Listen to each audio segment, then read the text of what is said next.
Hi friends, మానవ సమాజం ఎక్కువగా ఉత్తర భారతదేశంలో నివాసం ఉంటూ వచ్చింది. ప్రపంచంలోని అనేక దేశాలు, ఖండాలు కూడా ఉత్తర భాగంలోనే ఉన్నాయి. భూమి మీద స్థిర నివాసం ఏర్పరచుకున్న యూరోపియన్లకు దక్షిణ భారతదేశంలో ఏముందో తెలియదు. ఎందుకంటే అప్పటికి అంటార్కిటికా లేదు. ఆస్ట్రేలియా, న్యూజిలాండ్ ఇలా ఏవీ ఏర్పడలేదు. అటువైపు ఏం లేని కారణంగా భూమి తిరగబడుతుందనే అపోహలో ఉండేవాళ్ళు. వేలాది సంవత్సరాల క్రితం అలాగే అనుకునేవాళ్ళు. కానీ కొంతకాలం తర్వాత యూరోపియన్లు దక్షిణ భాగంలోనూ ఒక ఖండం ఉందని అర్థం చేసుకున్నారు. దానికి టెర్రా ఆస్ట్రేలిస్ ఇన్కాగ్నిటా అని పేరు పెట్టారు. ఇది లాటిన్ పదం. దీని అర్థం అన్నౌన్ సౌత్ ల్యాండ్. ఆవిష్కరణ కంటే ముందే నామకరణం చేసిన మొదటి ఖండం ఇది. కాలక్రమంలో ఆస్ట్రేలిస్ అనే పదం ఆస్ట్రేలియాగా మారింది. తర్వాత అది ఒక దేశంగా పేరు రూపాంతరం చెందింది. ఈ దేశం అనేక సంవత్సరాల పాటు ప్రపంచానికి తెలియకుండానే బ్రతికింది. అకస్మాత్తుగా కెప్టెన్ జేమ్స్ కుక్ అనే ఒక బ్రిటిష్ యూరోపియన్ కొత్త ప్రపంచం వైపు అడుగులు వేశాడు. అక్కడికి వెళ్ళి స్వయంగా ఒక కొత్త ప్రపంచాన్ని చూశాడు. అక్కడ చాలా ప్రత్యేకమైన మనుషులు నివసిస్తూ ఉండేవాళ్ళు. జేమ్స్ ఇంగ్లాండ్ నుంచి టెర్రా ఆస్ట్రేలిస్ ఇన్కాగ్నిటా ఆవిష్కరణ కోసం బయలుదేరలేదు. ఇంగ్లాండ్ ప్రభుత్వం జేమ్స్కు ఎండివియర్ పేరుగల సముద్ర నావను ఇచ్చింది. ఇతన్ని వేరే పని కోసమే పంపించారు. 1769 జూన్లో సూర్యగ్రహం మధ్యలో శుక్రగ్రహం ట్రాన్సిట్ అవుతూ ఉంది. ట్రాన్సిట్ అంటే సూర్యుడు మరియు భూమి మధ్యలోకి శుక్రగ్రహం వచ్చినప్పుడు ఒక చిన్న ఎర్రటి మచ్చలాగా కనిపించింది. దీన్నే ట్రాన్సిట్ అని అంటారు. శుక్రగ్రహం ఇలా రావడం ప్రతి 243 సంవత్సరాల్లో కేవలం 2 సార్లు మాత్రమే జరుగుతుంది. ఆ సమయంలో కూడా గ్రహాల కదలికలు, వాటి కదలికల గురించి చాలా స్పష్టమైన లెక్కలుండేవి.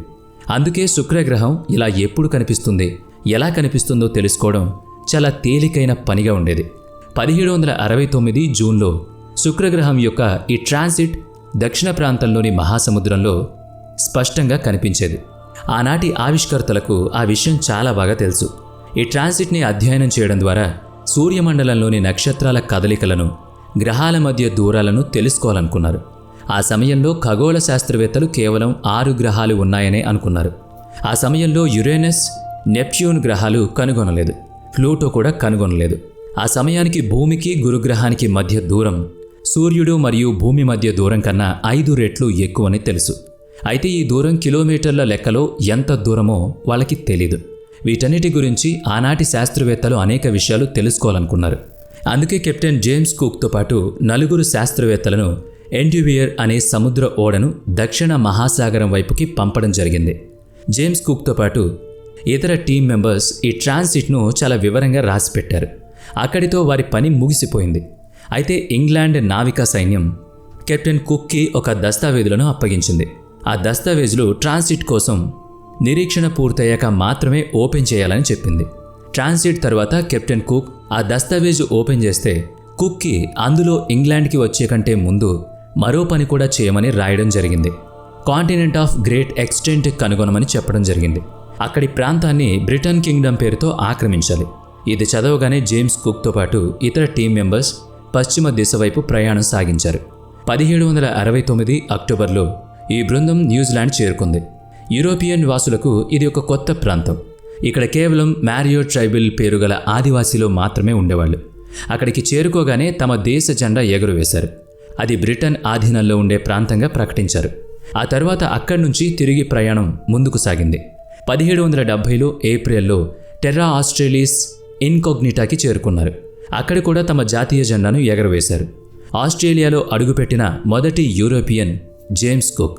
అయితే జేమ్స్ మాత్రమే ఈ విశాలమైన ఆస్ట్రేలియాని కనుగొన్న మొదటి వ్యక్తి మాత్రం కాదు. 50 ఏళ్ల క్రితమే ఆసియాలోని ఆదిమ తెగలు ఆస్ట్రేలియాకు వెళ్ళాయి. లక్షల సంవత్సరాల పూర్వం ప్లైస్టోస్ తర్వాత సముద్రంలోని నీరు మంచు దుప్పడిగా మారిపోయింది. సముద్రంలోని నీరు కిందకి వెళ్ళిపోయింది. ఆ తర్వాత సముద్రం అడుగుకు చేరిన భూమి నెమ్మదిగా పైకి లేచింది. ఈ కారణంగా ఆగ్నేయాసియా, ఆస్ట్రేలియా మధ్య ఒక వారధి ఏర్పడింది. అయితే ఈ వారధి అఖండమని శాస్త్రవేత్తలు నమ్మట్లేదు. ఎందుకంటే అక్కడెక్కడ సముద్రపు నీటితో పాటు మంచు పలకలు కూడా ఉన్నాయి. అయితే భూమి మీద ఒక ప్రాంతానికి మరొక ప్రాంతానికి మధ్య దూరం ఎక్కువ లేదు. ఆసియా ఆదివాసులు మంచు కారణంగా ఉత్తర ప్రాంతం నుంచి దక్షిణ ప్రాంతానికి ప్రయాణమయ్యారు. ఇంకా గత కాలంలో ఇంకాస్త వెనక్కి వెళ్తే అబెల్ తస్మాన్, జేమ్స్ వీళ్ళిద్దరూ కూడా మొదటిసారి ఆస్ట్రేలియాను కనుగొన్న వ్యక్తులైతే కాదు. అందుకే ఆస్ట్రేలియాకి వెళ్లిన తొలి వ్యక్తులు ఆగ్నేయాసియాలోని ఆదివాసీయులే. ఇక జేమ్స్ కుక్ ఆస్ట్రేలియాని కనుగొన్నాక తిరిగి బ్రిటన్ వెళ్ళాడు. ఆ తరువాత అలా కనుగొన్న దారిలో అనేక మంది బ్రిటిష్ వాళ్ళు ఆస్ట్రేలియాకి రావడం మొదలుపెట్టారు. ఆస్ట్రేలియాని తమ కాలనీగా మార్చుకున్నారు.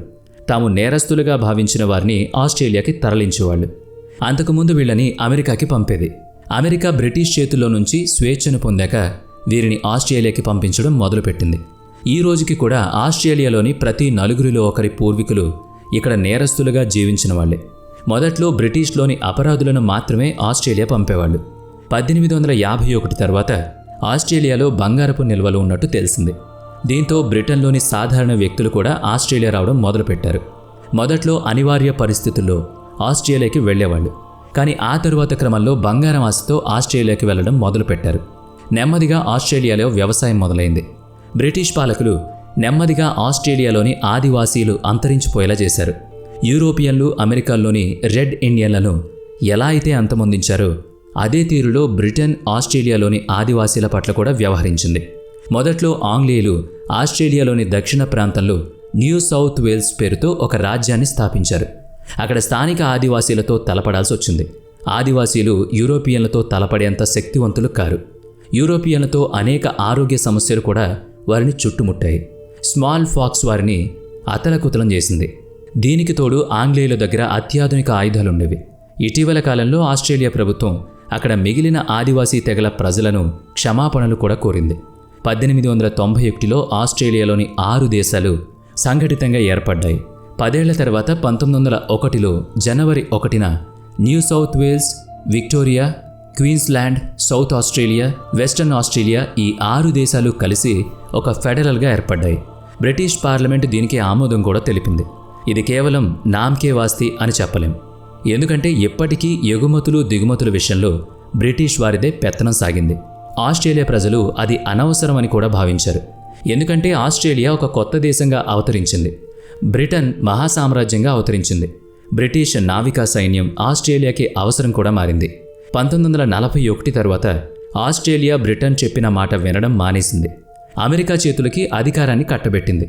1986 తర్వాత ఆస్ట్రేలియా పూర్తిగా బ్రిటన్ చేతుల్లో నుంచి విముక్తి సాధించింది.